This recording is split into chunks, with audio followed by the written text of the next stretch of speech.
Listen up, because you're about to hear a story that exploded in a federal courtroom so dramatically, it left even the most seasoned legal analysts shaking their heads in disbelief. For nearly 2 weeks, reporters and onlookers had filed into the same room day after day, expecting yet another session heavy on financial spreadsheets and corporate figures linked to Shaun Diddy Combs' sprawling empire. Then came day 16. Nobody was prepared for what would unfold. The prosecution calmly stood up, announced previously undisclosed evidence, and pivoted the trial in a heartbeat from dry business ledgers to something out of a Hollywood thriller. Except this was very real. It all started as a typical day. The gallery was half empty, the regulars jaded from waiting through hours of complex financial testimony. Then, the lead prosecutor rose, shuffled a stack of papers, and uttered the line that would change everything. The government request to introduce Item 47B, text messages retrieved from Mr. Combs' personal devices. A ripple of energy shot through the room. The judge blinked in mild surprise. Diddy's attorneys exchanged uneasy glances, as if blindsided by a play they hadn't rehearsed. The defense table went deathly still, and even the hum of whispers from the press section abruptly died. What followed was nothing short of electrifying. The prosecutor explained that these messages spanned from 2016 to 2023. They weren't rumored or anonymous leaks, but tangible, time-stamped records supposedly verified by digital forensic experts. People in the back rows craned forward, straining to catch every word. Suddenly, all those spreadsheets from the prior days seemed irrelevant compared to the possibility of reading Diddy's own unguarded words, allegedly outlining a clandestine system of power, manipulation, and control. Diddy, known for his easy confidence, looked visibly taken aback. One observer later recounted that his knuckles whitened as he grabbed the edge of the defense table, like someone bracing for impact. Maybe it was the sight of those text logs in the prosecutor's hands, or maybe it was the realization that words sent in private could come back to haunt him in a very public setting. Whatever the reason, his previous composure seemed to shatter in that instant. The prosecutor began reading, and immediately it was clear that these messages contradicted some of Diddy's earlier testimony. Instead of simply defending himself against accusations of financial misconduct, it now appeared he faced allegations of orchestrating a broad, deliberate pattern of intimidation and control. One text from mid-2016, for instance, read something along the lines of "pull the marketing if you have to. Make sure they realize we run the radio play." You could almost hear people's hearts skip a beat. It was like hearing out loud what many in the music business had quietly suspected for years. Then executives' private words could literally shut down an artist's career. But things went deeper. Another batch of messages hinted at a full surveillance approach, instructing staff to keep eyes on a particular artist at all times, capturing every private moment. For those watching in the courtroom, it was a gut punch. After all, Diddy was once seen as the man who took fledgling artists under his wing and transformed them into superstars. To imagine him directing a secret operation to film them, sometimes in the most personal of situations, felt unsettling and surreal. When the prosecutor quoted a text about leverage parties and bathroom footage, the sense of unease ratcheted up. Allegedly, these were orchestrated events, exclusive parties fueled by alcohol, sprinkled with hidden cameras, designed to catch compromising footage that could later be used if an artist tried to leave the label or challenge Diddy in court. And just when it seemed the revelations couldn't get any darker, another text from 2021 surfaced. "If he won't listen, handle it. Make the problem disappear permanently if necessary." The prosecution paused, letting that line reverberate. Was it a literal threat? A figurative one? The hush that fell over the courtroom spoke volumes. The judge, the press, and the spectators all seemed frozen in disbelief. Usually, when you think of a high-powered mogul, you might expect threats of legal battles or blackballing in the industry. But texts suggesting violence or permanent disappearance sent chills down everyone's spine. By this point, Diddy appeared paralyzed. He barely spoke, while his attorneys wrote furiously on their notepads. The defense team, once so confident, now scrolled through pages of notes, searching for a plausible angle to explain these messages. Some in the gallery wondered if this was it, if these texts were the digital equivalent of a smoking gun, tying him directly to practices far beyond anything one might call standard business tactics. The prosecutor continued methodically, laying out what they referred to as the system, sometimes called the program in the texts. On paper, it sounded like a sophisticated network spanning security teams, media connections, and even medical professionals. One message, for instance, implied a doctor needed to adjust an artist's medication to keep them foggy during negotiations. Another insisted they exploit family vulnerabilities or emotional weaknesses to maintain control. If any onlookers still had doubts, each new text read aloud chipped away at the veneer that had cloaked Diddy's public persona. Then came the August 2023 messages. These told a story of sheer panic, calls to destroy servers, wipe devices, pay off whoever needed paying, and figure out who had leaked the information to authorities.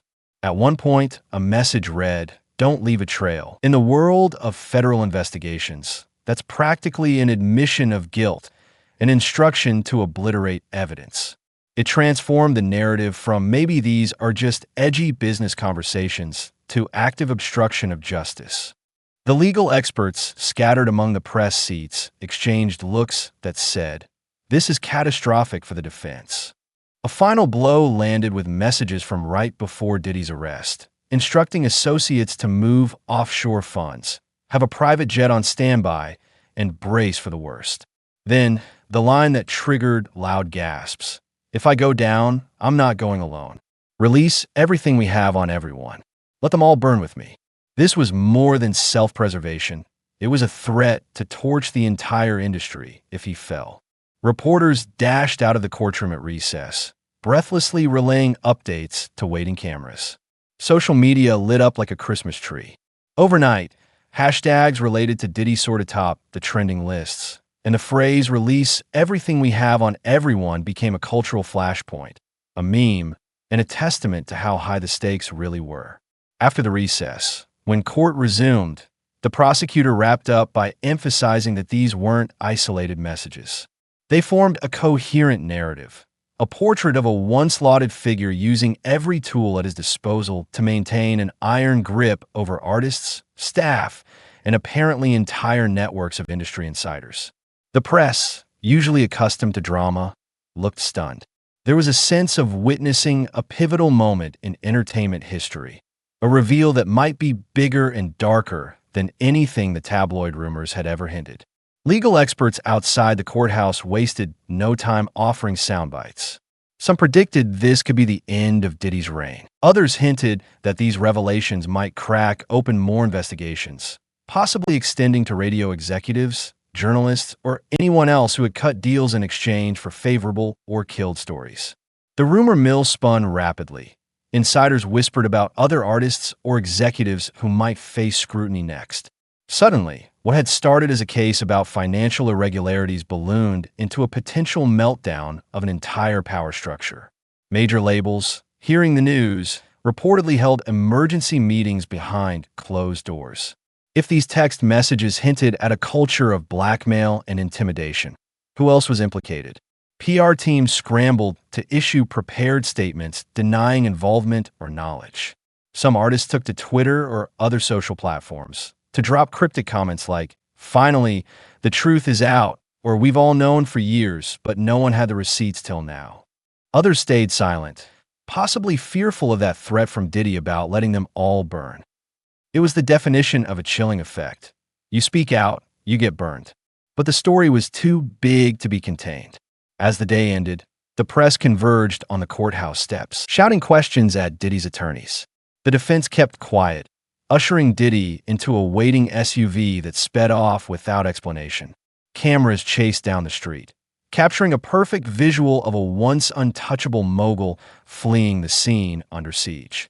Evening news channels ran bold cheer-ins like Diddy's House of Cards, and music mogul's texts exposed sinister network. Commentators weighed in about how unprecedented it was to see this depth of alleged corruption laid bare through private communications. The online conversation was equally frantic. Fans expressed betrayal. Some vowed never to listen to his music again. Critics felt vindicated, recalling earlier controversies around Diddy's business dealings. Several industry veterans, claiming they'd been blacklisted or threatened in the past, announced they were considering coming forward.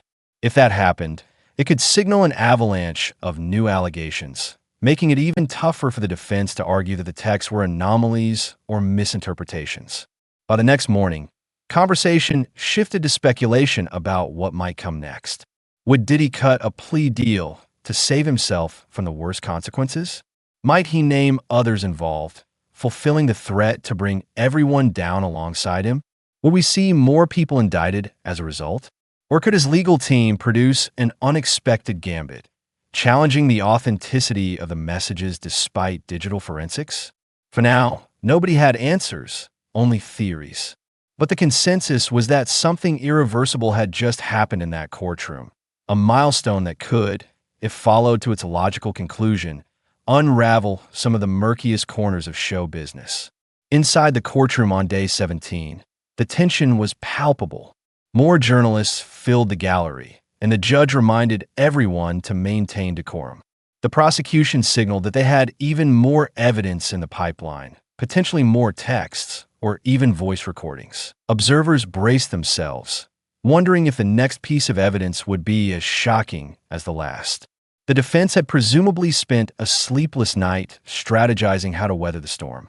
Even some junior legal interns, normally bored by procedural duties, were glued to the action like fans at a championship game, sensing they were witnessing history. Meanwhile, fans worldwide continued to watch the drama unfold in real time, dissecting every rumor, every news statement. Social media channels exploded with amateur detectives piecing together timelines, matching up rumored incidents from past gossip sites to references in the newly revealed texts. It was like seeing a decades-long puzzle finally fit together. The revelations spanned alleged sabotage of artists' careers, orchestrated accidents, hush-money deals, forced signings via incriminating footage, and the creation of safe houses where no cameras were allowed except the hidden ones Diddy allegedly controlled.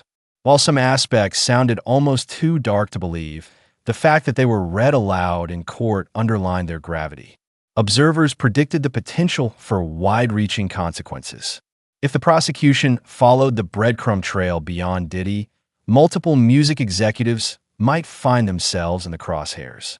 Radio networks that seemingly complied with manipulation could be examined for collusion. Journalists who might have sold their coverage could be named. The music industry's worst-kept secret, that top figures sometimes wield enormous power behind the scenes, was being illuminated like never before. Eventually, the court adjourned for the day, but the echo of those texts lingered. As the jury filed out, the prosecutor gave a brief statement about the significance of private communications in uncovering hidden truths.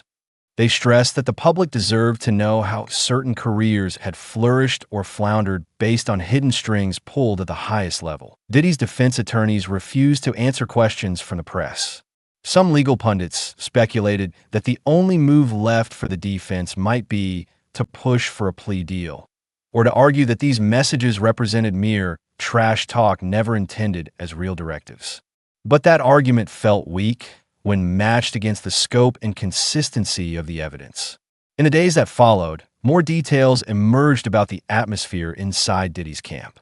Insiders described frantic phone calls, suspicious data purges, staffers quitting suddenly, and associates lawyering up. Some commented that Diddy was resorting to private investigators to see who had leaked the materials. The overarching sense was of an empire under siege, a fortress battered by a storm it couldn't contain. Looking beyond the immediate drama, many entertainment attorneys believe this trial will be a watershed moment, changing how label contracts are scrutinized, how artists protect themselves, and how the public views behind-the-scenes power in the music world. If these texts are validated and result in a guilty verdict or a high-profile plea, younger artists might become more vocal about their experiences, unafraid to challenge the star-maker mystique that historically kept them silent.